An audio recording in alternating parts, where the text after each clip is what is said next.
गणेशाय नमः। श्री सद्गुरु चरण कमलेभ्यो नमः।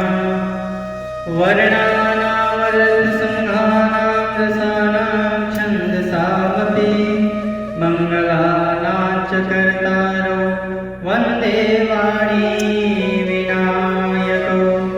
गुरुर्ब्रह्मा गुरुर्विष्णु गुरुर्देव महेश्वर गुरुः साक्षात् परब्रह्म तस्मै श्री गुरवे नमः। सच्चिदानंद रूपाय विश्वोत्पत्त्यादिहेतवे तापत्रय विनाशाय श्रीकृष्णाय वयं नमः। यं प्रभजन्तमनुपेतमपेतकृत्यं द्वैपायनो विरहकातरया जुहाव। पुत्रेति तन्मयतया तरगोऽभिनेदुस्तं सर्वभूतहृदयं मुनिमानतोऽस्मि।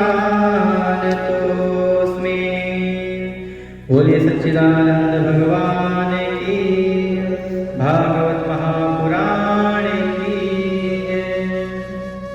परात्पर ब्रह्म अकारण करुणा वरुणादय भक्तवांछा कल्पतरु तड़ित विनित दितांबरधारी श्री बालकृष्ण लाल की वाङ्मय प्रतिमूर्ति, ये भागवत महापुराण जिसका हम लोग श्रवण कर रहे हैं।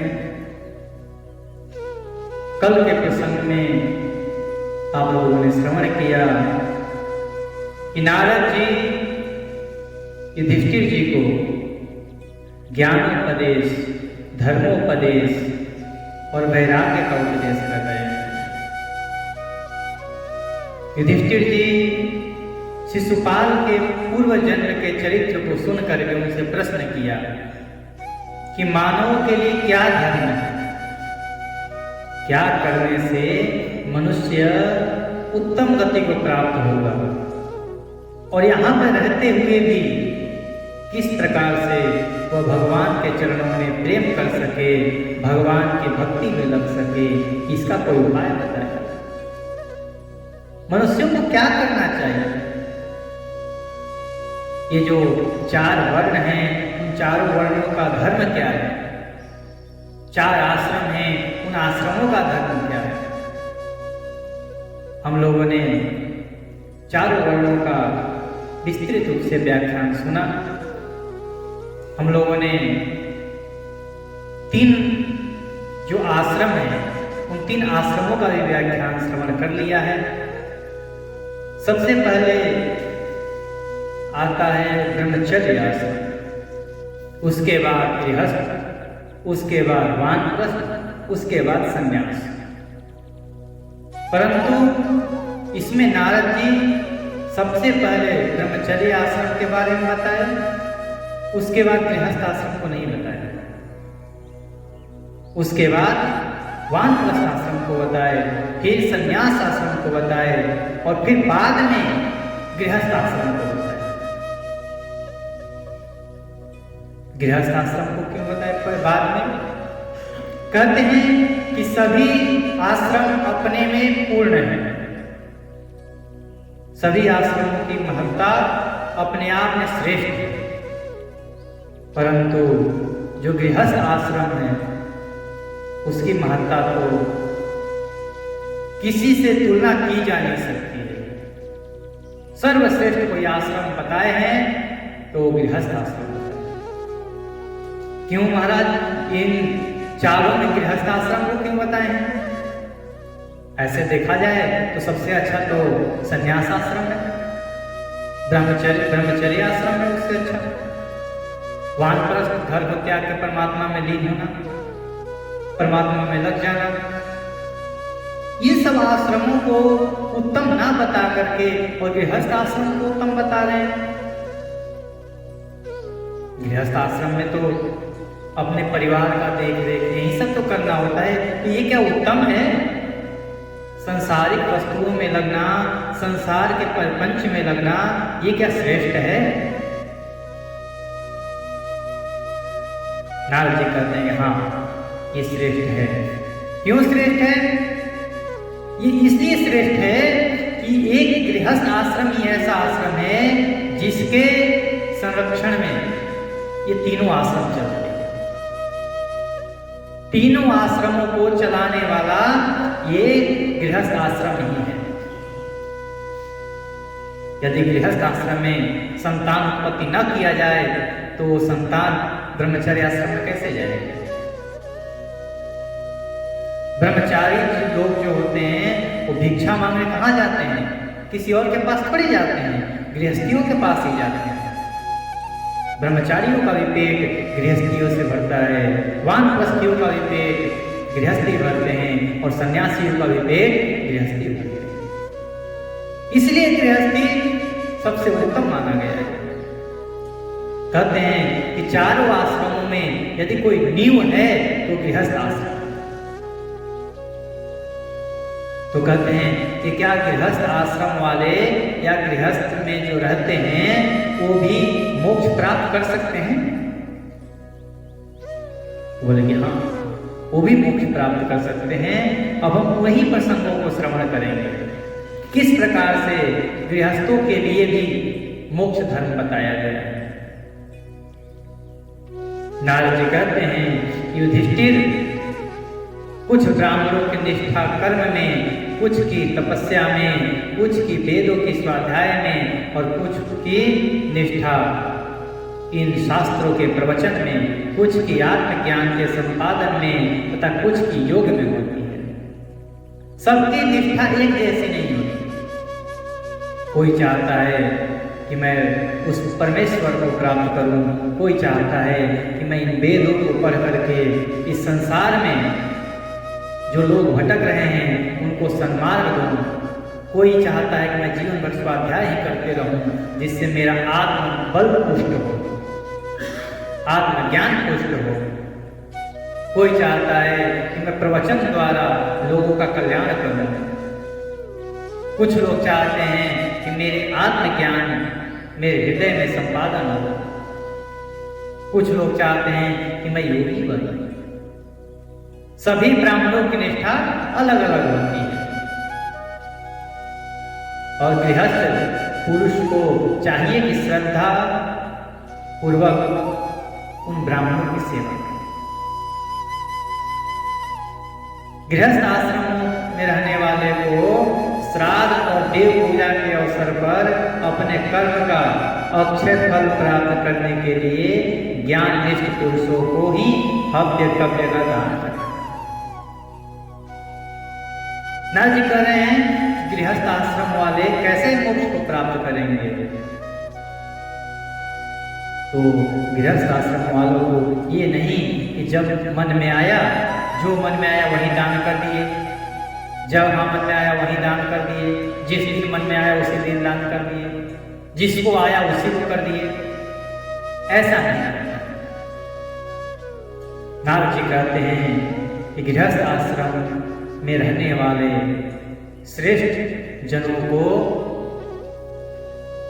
श्राद्ध के समय और देव पूजन के समय यदि कुछ दान करते हैं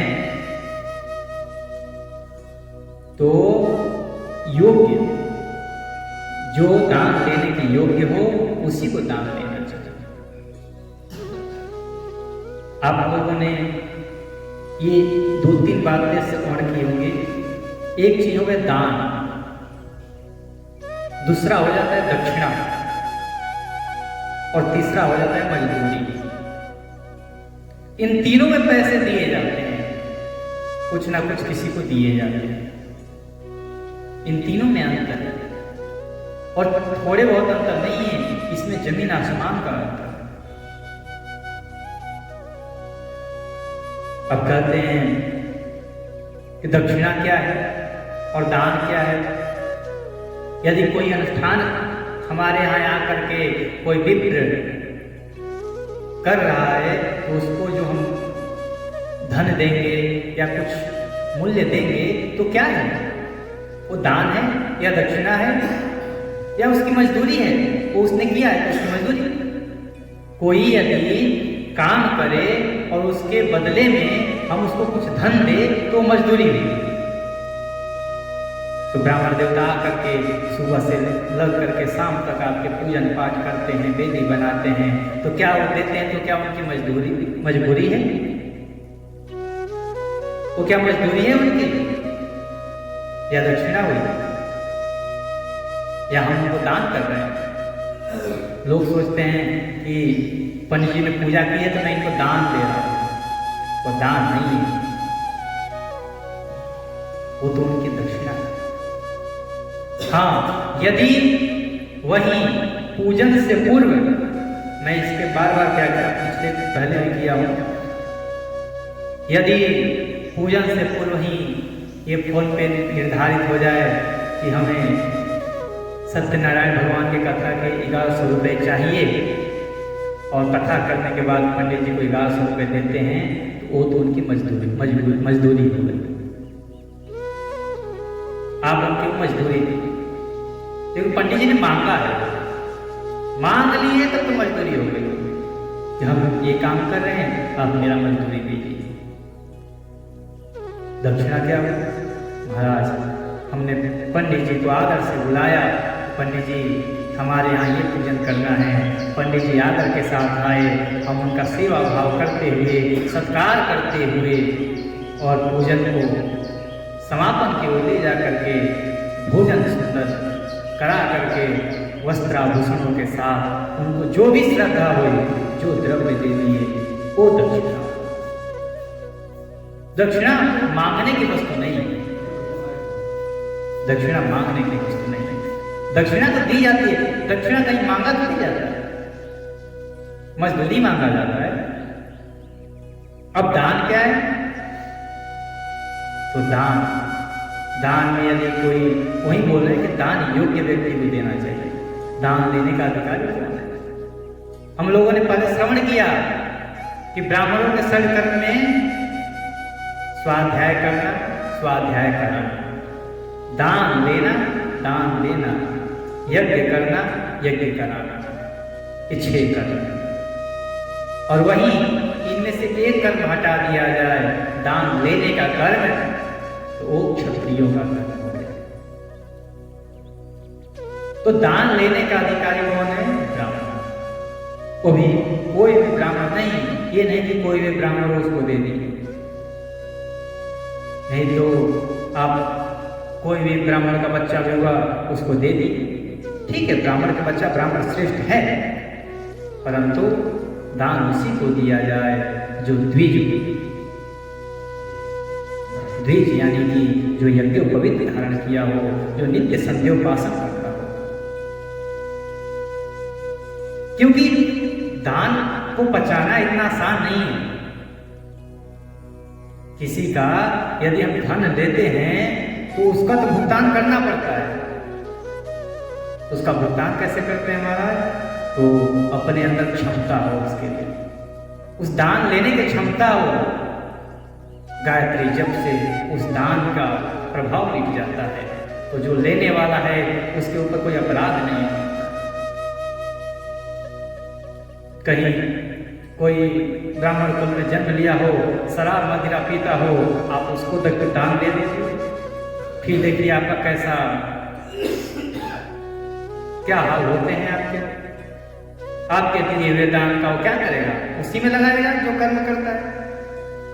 यदि किसी सज्जन को दान देंगे तो वो उसी कर्म में लगाएगा जो करता है। किसी दुर्जन को देंगे तो अपने उसी प्रवृत्ति में लगाएगा। इसीलिए नारद जी कहते हैं कि दान देना है तो योग्य को देख करके दान दीजिए। आगे कहते हैं कि देव कार्य में 2 और पितृ कार्य में 3 अथवा दोनों में एक ब्राह्मण को भोजन कराना चाहिए। यदि कोई भी देव कार्य करें, कोई कथा करवाएं या अभिषेक करें या किसी देवी देवता का पूजन करें, तो उसमें 2 ब्राह्मणों का को तो भोजन करवाएं ही करवाएं। और पितृ कार्य करें, पिंड दान करके आए, तर्पण करके आए, या किसी का श्राद्ध हो उसमें 3 ब्राह्मण ब्राह्मणों का भोजन करवाने का विधान है। यदि उतना ना करवा सके तो एक एक ब्राह्मणों को भोजन अवश्य ही करवाए। आगे कहते हैं, यदि अत्यंत धनी हैं, आपके पास भगवान ने शक्ति दे रखी है, तो आप जितना मन उतने ब्राह्मणों को भोजन करवा सकते हैं। क्योंकि सगे संबंधी आदि स्वजनों को देने से और विस्तार करने से देश कालोचित श्रद्धा, पदार्थ, पात्र और पूजन आदि ठीक ठीक नहीं हो पाते हैं। इसीलिए देना भी उन्हीं को चाहिए जिनको जो आपके सगे संबंधी ना हो। आप ब्राह्मण ही हैं, आप सोचे कि मैं अपने पुत्र को देता हूँ क्योंकि ये भी ब्राह्मण है, नहीं। आप दे उन्हीं को जिनके सगे संबंधी ना हो, क्योंकि इनको देने से उस दान का कोई फल नहीं प्राप्त होता है। आगे कहते हैं कि देश और काल के प्राप्त होने पर ऋषि मुनियों के भोजन करने योग्य शुद्ध हविष्यान भगवान को भोग लगा करके श्रद्धा से विधि पूर्वक योग्य पात्र को देना चाहिए।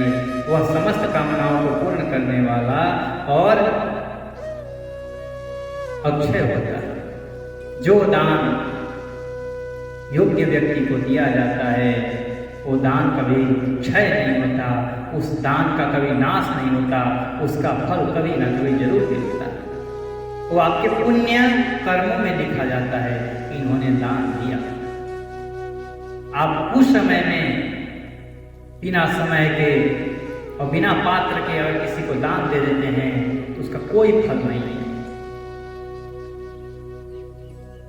कहते हैं देवता, ऋषि, पितर, अन्य प्राणी स्वजन और अपने आप को भी अन्न का विभाजन करने के समय परमात्मा स्वरूप ही देते। यदि आप किसी ब्राह्मण को भी दान दे रहे हैं और आपके अंदर उस ब्राह्मण के प्रति श्रद्धा नहीं है, तो वो दान नहीं है। आपने योग्य तो ढूंढ लिया, आपने पात्रता तो देख लिया, ये पात्र है, संध्योपासना करते हैं, द्विज हैं, ये वेद पाठी हैं, वेद का अध्ययन करते हैं, परंतु आपके मन में उनके प्रति भगवत भाव की श्रद्धा नहीं है। ये तो साक्षात भगवान आए हैं, हम भगवान को अर्पित कर रहे हैं, तो दान नहीं।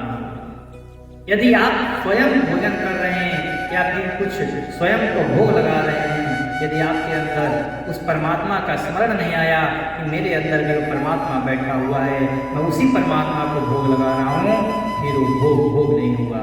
वो तो ऐसे ही जैसे अन्य जीव खाना खा रहे हैं, अपने जीवन यापन कर रहे हैं, वैसे ही आप खा रहे हैं। हम सब मनुष्य हैं, हमें निर्मल बुद्धि प्राप्त है। क्यों प्राप्त है? विचारने के लिए। हम विचार करें कि हमें क्यों ये मनुष्य शरीर प्राप्त हुआ। गृहस्थ आश्रमियों को बताते हुए नारद जी कहते हैं कि अपने गृहस्थ आश्रम में रह करके जब ब्रह्मचर्य आश्रम पूर्ण हो और गृहस्थ आश्रम में प्रवेश किया जाए, अपने गुरु जी से आज्ञा मांग करके और गृहस्थ आश्रम का पालन करें। अपने पितृ ऋण से, जो हमारे ऊपर पितरों का ऋण है, वो पितरों का ऋण क्या है महाराज? कि उन्होंने हमें उत्पन्न किया है, हमें इस संसार में लाया है, तो हमारा भी धर्म बनता है कि हम उस पितृकुल को आगे बढ़ाएं। एक संतान को उत्पन्न करना सबसे पहला गृहस्थियों का धर्म है। संतान उत्पत्ति के बाद कहते हैं गृहस्थियों को खूब धन कमाना, धन कमाने में कोई कमी ना, लेकिन कब? जब गृहस्थ आश्रम में रहता हो। ना आप ब्रह्मचर्य आश्रम में धन कमाओ, ना वानप्रस्थ आश्रम में धन कमाओ, और संन्यास आश्रम की तो बात किया। धन कब कमाने हैं? गृहस्थ आश्रम। खूब धन कमाओ, इतना धन कमा लो कि तुम्हारे आगे के 7 पीढ़ी बैठ करके खूब कमाओ, खूब कमाओ। परंतु कमाने के साथ साथ एक चीज ध्यान रखना चाहिए कि जितना कमाएं उसमें से दशांश धन सत्कार्य में जाना चाहिए। वैसे तो सारे धन सत्कार्य में लगे, परंतु उसमें से दशांश को दान देना। गौशाला खुलवा लो, गौशाला में दे दो, मंदिरों में दे दो, किसी की सेवा में लगा दो। दशांश उसमें से धन किसी न किसी उस परमात्मा के सेवा भाव में जाना चाहिए। कोई भी सेवा परमात्मा की सेवा है। जितने भी कर्मों के आगे सेवा लग गया है वो समझ लीजिए उस परमात्मा की ही सेवा है। आप किसी को अन्न खिला रहे हैं, परमात्मा की सेवा है। गौ माताओं की सेवा कर रहे हैं, उस परमेश्वर की सेवा है। मंदिर में जाकर के दान देते हैं, वो परमेश्वर की सेवा है। खूब धन कमाइए और धन कमाने के बाद जिस प्रकार भंवरा जब शुरू पुष्प पे जाता है तो पुष्प के सारे रस को अपने अंदर समाहित कर देता है, और जब देखता है कि अब पुष्प में सुगंध नहीं रहा, बस उस पुष्प को छोड़ करके उड़ जाता है। उसी प्रकार जब तक आप गृहस्थ आश्रम में हैं, खूब कमाइए, खूब अपने बच्चों से, अपने परिवार से खूब लाड प्यार करिए, परंतु जैसे देखिए कि अब गृहस्थ आश्रम पूर्ण हो गया, अब हमें छोड़ना चाहिए गृहस्थ आश्रम। जब बच्चे बड़े हो जाएं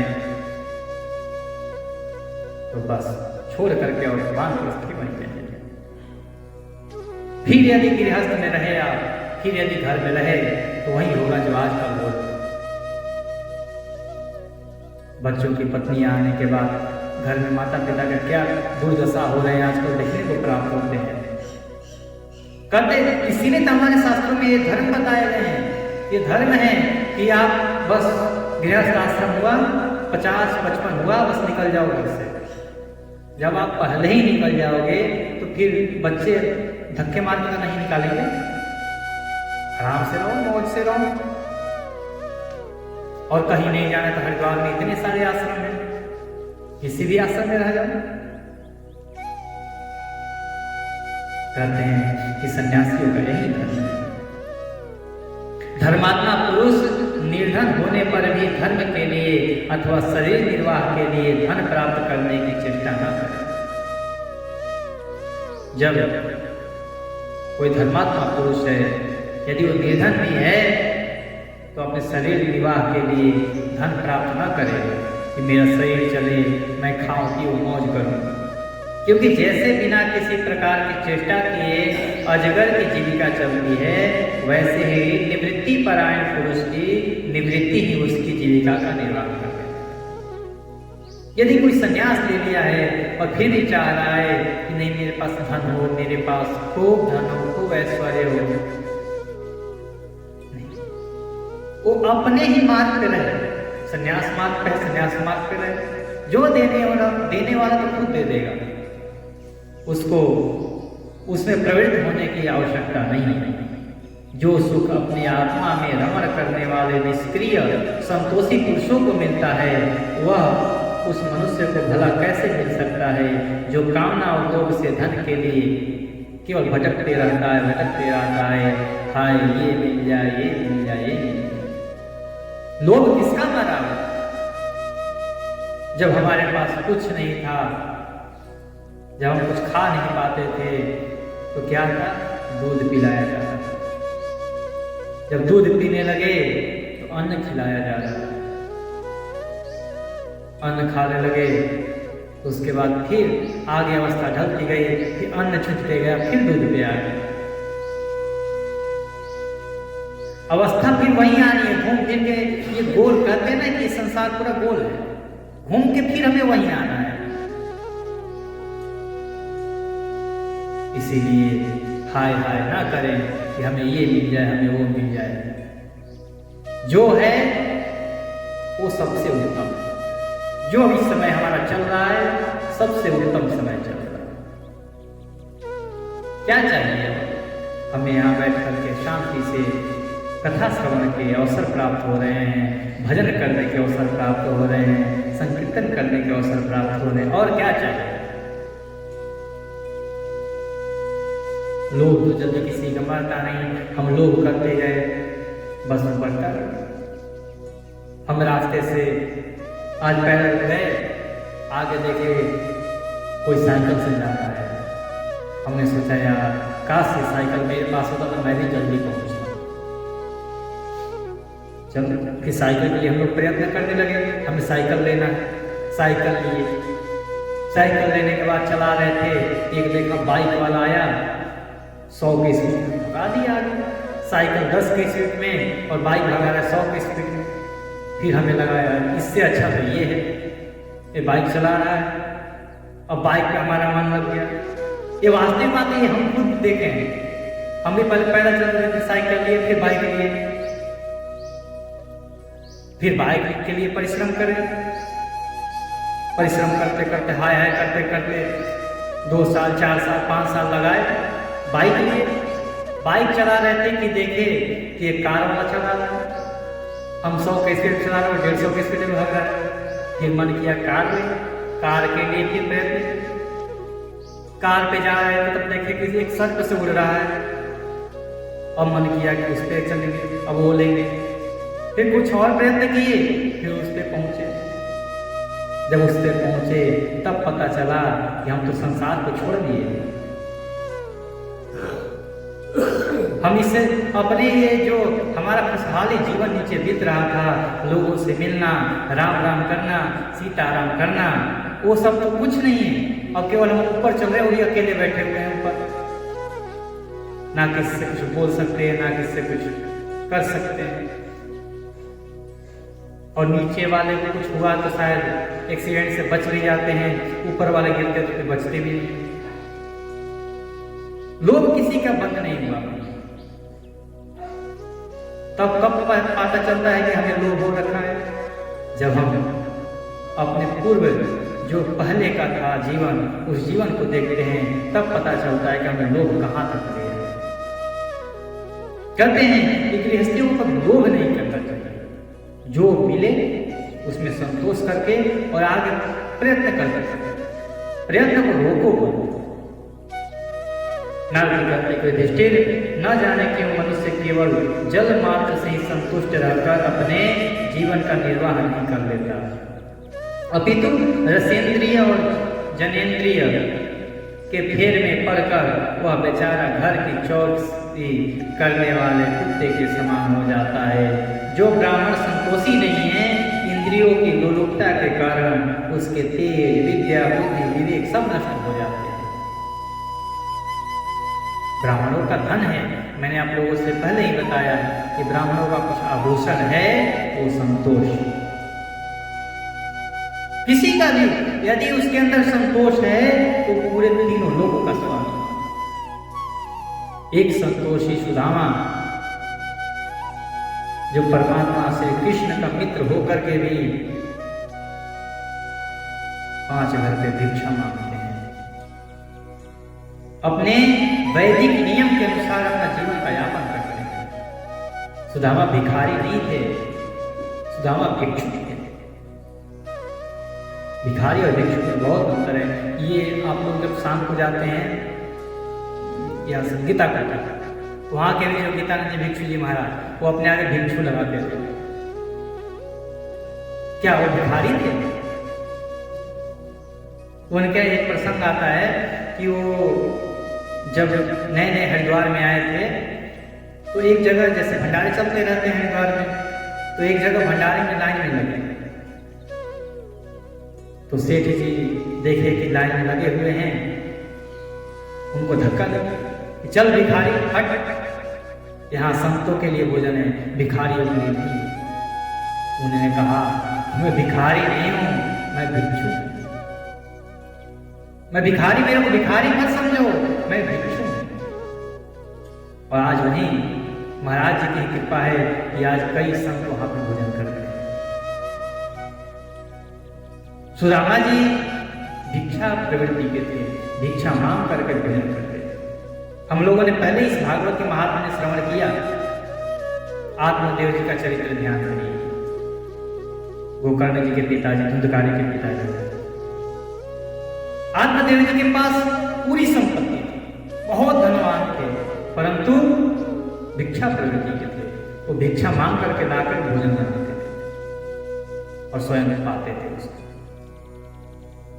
ये नहीं है कि जिसके पास धन नहीं है वो भिक्षा प्रवृत्ति नहीं कर सकता, जिसके पास धन है वो भी भिक्षा प्रवृत्ति कर सकता है, परंतु कौन? वो सन्यासी हो सकता है, ब्राह्मण हो सकता है। आत्मदेव जी बहुत बड़े ज्ञाता थे और वो भी भिक्षा प्रवृत्ति में थे। वही कहते हैं कि जब हमें परमात्मा जितना दे दिया है उतने में संतोष करना चाहिए, और संतोष ही सबसे बड़ा धर्म है। नारद जी कहते हैं कि धर्मराज, संकल्पों के परित्याग से काम को, कामनाओं के त्याग से क्रोध को, और संसारी लोग जिसे अर्थ करते हैं उसे अनर्थ समझकर लोभ को और तत्व के विचार से भय को जीत लेना चाहिए। हम काम को कैसे जीते? सबसे पहले गृहस्थ का एक ही धर्म होता है कि हमारे मन में तो बहुत सारे कामनाएं चलती रहती हैं, हम कामनाओं पर कैसे विजय प्राप्त करें? तो कहते हैं कि कामनाओं की यदि विजय प्राप्त करनी है, काम पर यदि विजय प्राप्त करनी है, तो संकल्प को छोड़ दो। मन में संकल्प लाइए ही मत, हमें ये चाहिए, हमें ये चाहिए।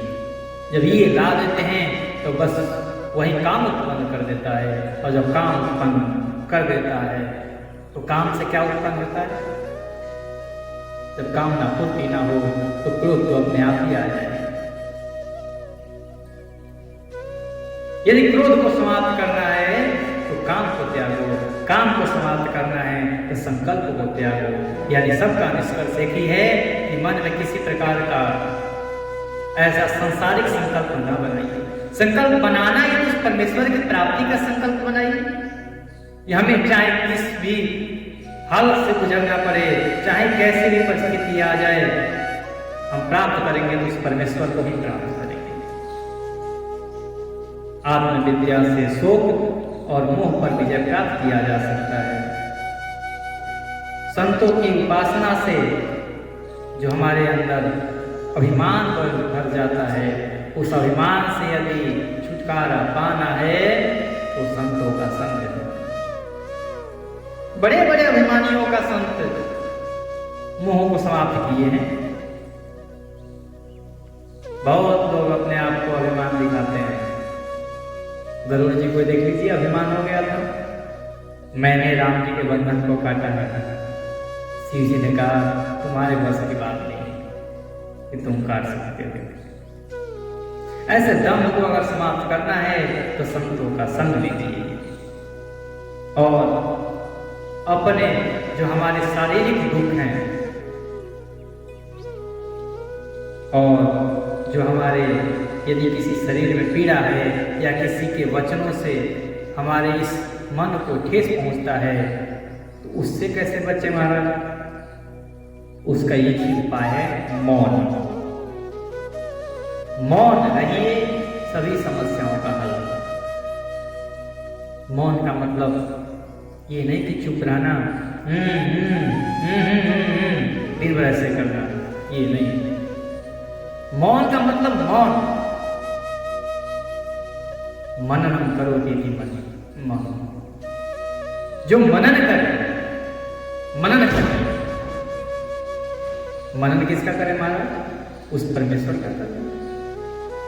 आपको कोई दो वचन कटु बोल भी रहा है और आप मन मौन हो, आपने ये निश्चय कर लिया कि मुझे बोलना है नहीं, और मन में उस परमेश्वर का ध्यान चल रहा है, फिर इसके बातों पर ध्यान थोड़ी जाएगा।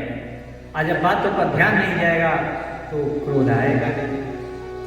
बस क्रोध भी शांत, हमारा शरीर भी सुखी, हमारा मन भगवान का नाम लेने से सुखी। गृहस्थों के लिए बस इतना ही है कि बस अपने मन को सुखी रखे और अपने परिवार का पालन पोषण करते रहे। इतना बताते हुए नारद जी इस प्रसंग को यहीं पर समाप्त करते हैं। सप्तम स्कंद आज पूर्ण हुआ। हम लोग कल अष्टम स्कंद में प्रवेश करेंगे। आज के लिए इतना ही। आगे कथा हम लोग कल श्रवण करेंगे। मनवंतरों का वर्णन। ये जो 14 मनवंतर हैं, इन 14 मनवंतरों का नाम क्या है, इन 14 मनवंतरों के राजा यानी 14 मनु कौन है, इनमें सप्त ऋषि भी बदल जाते हैं, इसमें इंद्र भी बदल जाते हैं, इसमें शंकर जी भी बदल जाते हैं, इसमें ब्रह्मा भी बदल जाते हैं। तो इन कैसे बदलते हैं, इन सब का प्रकरण हम लोग कल श्रवण करेंगे। आज के इतना बोलिए भागवत महान